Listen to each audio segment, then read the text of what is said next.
Atzo Bartzelonan eta Cambrilesen izandako atentatuak gaitzesteko elkarretaratzeak egin dituzte gaur eguerdiko 12etan Euskal Herriko hainbat hiri eta herritan.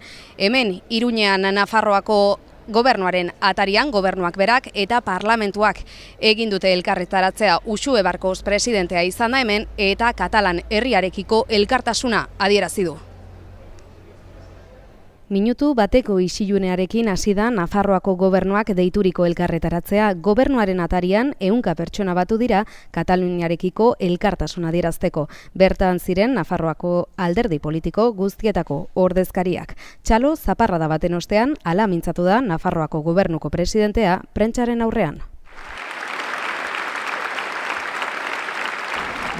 Demokraziaren aldeko lanean nik uste gaur egun berezia zela gure asmoa azaltzeko gizartearen aurrean, Nafarroa osoan, gizarte osoan, Europa osoan, nola ez.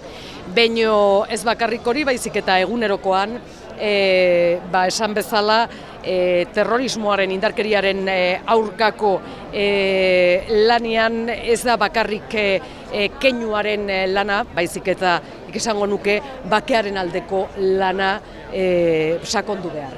Hori izan behar du gaurko mezua eta nola ez elkartasuna.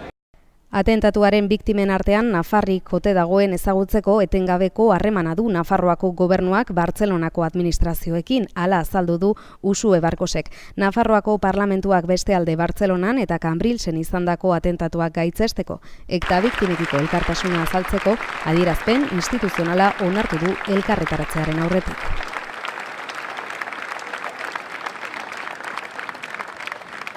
Atzo bertan, arratsaldean, denon artean adierazpen bat adostu genuen, eta gaur 11etan aprobatu da, bozeramaileek aprobatu dute, eta mailak ere aprobatu du, eta hortan, behintzat elkartasuna ez, momentu triste eta gogor hauetan gure elkartasuna Kataluniako herriarekin, Bartzelonako herriarekin, Cambrileseko herriarekin, eta Katalan guztiekin.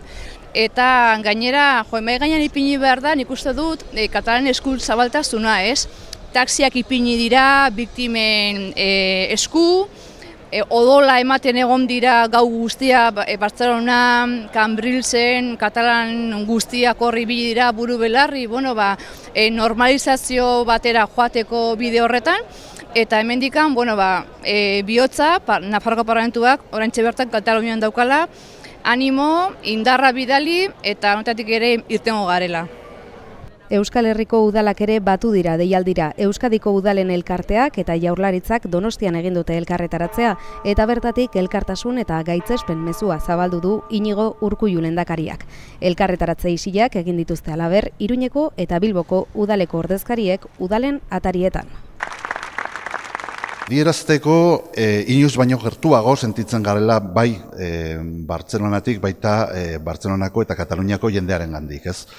Eta honetan zerbait positiboa baldin bada, zerbait positiboa egon baditeke da ikustea halako gauzetan udal korporazio guztia aho batez atera garela adierazteko horixe ez gure elkartasuna. Atzo arratsaldeko 5 inguruan furgoneta bat Bartzelonako Rambletan Sigisaga sartu zen eta aurretik hainbat pertsona eraman zituen. 13 pertsona hil ditu furgonetak eta 100 zauritutik gora eragin ditu. 15 larri daude. Estatu Islamikoak bere gain hartu du atentatua. Cambrilesen goizeko ordu batak inguruan berriz, poliziak 5 lagun hil ditu beste harrapaketa baten ondoren. 7 lagun harrapatu ditu auto batek eta horietako bat da hildakoa, guztira 3 lagun atxilotu dituzte Mossuek.